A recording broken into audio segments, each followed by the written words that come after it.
What's on, ladies and gentlemen? My name's Ross, I like games, and today, well, we need to interrupt your regularly scheduled programming to bring you the first reveal from BT5. The very first card from this Battle of Omega set, I believe it's called, that we've actually seen so far. I'm in the middle of editing a video.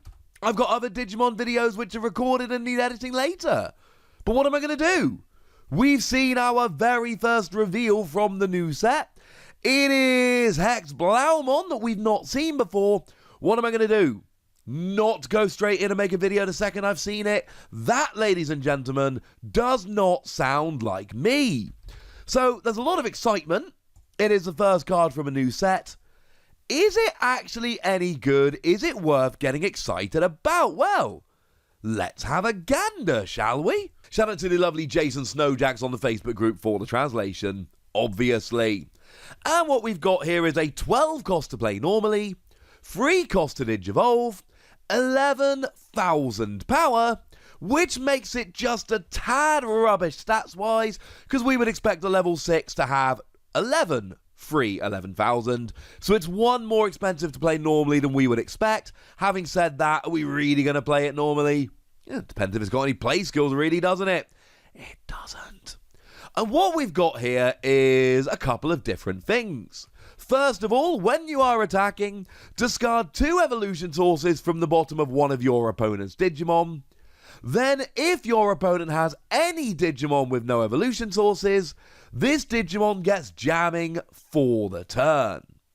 Which is kind of awesome. Jamming, remember, says that you will not be destroyed by security Digimon, so no matter what power of security Digimon jumps out while you're attacking, you will be fine, you will survive, which is cool. We like this. However, you've got 11,000 power. Like, unless you... And to be fair, the average level 6 has 11,000 power, so you will be destroyed if you hit level 7s in the security. And the odds are, the vast majority of level 6s will as well. So it's nice that it gives you protection from those level 6s and 7s jumping out of the security. That's a handy bonus. I don't think it's necessarily a reason to play the card, but don't worry, because the other skill totally is. On both players' turns, all of your opponent's Digimon with no evolution sources cannot attack or block. Yeah.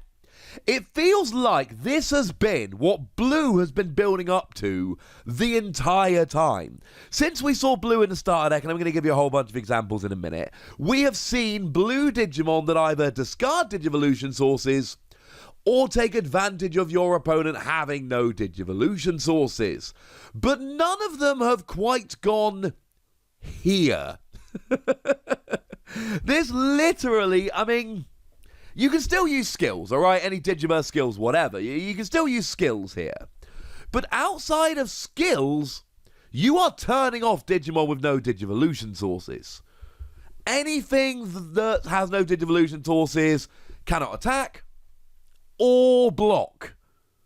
Which is ridiculous. Now, of course, one of the more popular decks we've got around at the moment is, Rookie Rush. And we've seen so many counters to Rookie Rush that have come around since the beginning of, Rookie Rush. And this is another one of those which is just, like, the second this hits the field, Rookie Rush essentially just has to curl up into a ball and cry. It's not going to go well. Of course, the whole point of Rookie Rush is you play lots of little Digimon, and you just attack the security. And even though every time you attack the security you go down because you're playing a bunch of little Digimon, it doesn't really matter, because your theory is I'm playing so many Digimon that it doesn't matter if I lose one every time I attack, because I'm going to play enough and attack with them enough that I will win the game before my opponent gets rolling. That's kind of the whole point of Rookie Rush. Well, the whole point of Rookie Rush, then, is that you're only playing rookies. The entire point is that you're not playing any Digimon which are going to be Digivolve. Oh. Yeah, that ain't going to end well. Essentially, as soon as this hits the field, Rookie Rush goes, good game. Because if they're playing any blockers, they can't block. And none of their Digimon can attack unless they're going to evolve, but the chances are they're not going to evolve, so yeah. And that is something we need to point out here, right? Your opponent can just evolve out of this. Any Digimon they want to attack with, which is currently being blocked from attacking by this, can just evolve. And as soon as they evolve, they're allowed to attack. But what are they going to do? Just constantly evolve every Digimon? Maybe. And if they can, things are going to go pretty well. But that is not exactly something that's going to work too often. Take a Digimon like Puppetmon. Puppetmon being a particular favourite of mine. Puppetmon's got an amazing play skill that suspends one of your opponent's Digimon and then says that during your opponent's next unsuspend phase, none of them actually get to unsuspend. But it's a play skill, so, I mean, you gain a memory when you attack with Puppetmon, but Puppetmon's got 10,000 power, it's a little bit low. You play Puppetmon for the play skill. But unless you're playing a level 7 that evolves some green, and to be fair, we do have the Chaosmon now, which can, but still, unless you're playing the Chaosmon and you want to Digivolve, because remember, if you Digivolve this into it, you're not getting any inheritable skills like you might be from another evolution line that you've just spent a while evolving up, etc. Unless you Digivolve up into it, you ain't getting nothing, ladies and gentlemen. And that's my point here. This is going to force your opponent into some super awkward situations. Either they Digivolve something they don't want to, or they can't attack with it. Either they start playing lots of little Digimon, but if HexBlaumon hits the field, they are completely out of it.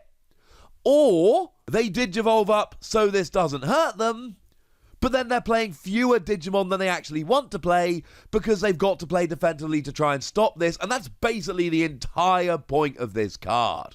The entire point of this card is I am going to make sure that you have got very few options. And this is just playing normally. There are going to be plenty of times your opponent hasn't Digivolved a Digimon, or they're playing a deck that isn't looking to Digivolve so much, or a Digimon that, or whatever. And that's before you start doing the thing that blue does. Because I mentioned back in the starter deck, right? If we just look at the starter deck, we've got a Gabumon that when you attack, you discard a Digivolution source from the bottom of one of your opponent's level 5 or lower Digimon. Then we've got the Gooooooood that when you attack, you discard a Digivolution source from the bottom of any of your opponent's Digimon. And actually, it's really interesting to note that we did get a level 2 blue Digimon not that long ago. It was the lovely Bakumon that trashes the Digivolution card at the bottom of one of your opponent's level 4 or lower Digimon. Which, of course, means that you've kind of got that nice evolution line there, which is kind of tailor-made for you. And now you can just sit there and just start wrecking their evolution sources. And when you're wrecking their Digivolution sources, they're going to have more Digimon that don't have Digivolution sources, bearing in mind that every Digimon with no Digivolution sources is banned from either attacking or blocking, and this gets kind of hilarious kind of quickly. I mean, it's very much like Sorrow Blue, which did come out in the blue starter deck, just a 2-cost option card that lets you choose an opponent's Digimon with no Digivolution sources, and that Digimon cannot attack or block until the end of their next turn, except it's all of them. Although it does bear in mind, with Sorrow Blue, you choose one that has no evolution sources now, and even if they gain some, they're not allowed to attack or block next turn. Like I've said, with HexBlaumon here, they can Digivolve out of it. But we could look at an option card like Desperado Blaster. Discard 2 Digivolution sources from the bottom of all of your opponent's Digimon. And then if you've got a green Digimon, you rest all of your opponent's Digimon that don't have Digivolution sources. So whether you've got a green Digimon or not is irrelevant. You discard 2 Digivolution sources from the bottom of all of your opponent's Digimon. That is going to make it an awful lot easier to start getting rid of all those Digivolution sources, and that is just awesome. We've got Zoodamon from the starter deck that when you Digivolve into it, you discard 2 Digivolution sources from the bottom of one of your opponent's Digimon. Okay, it's not quite so good, but still, it's quite nice. It still works. It still does its thing. And then, of course, if you really want to go all the way, and you should, how about Howling Crusher?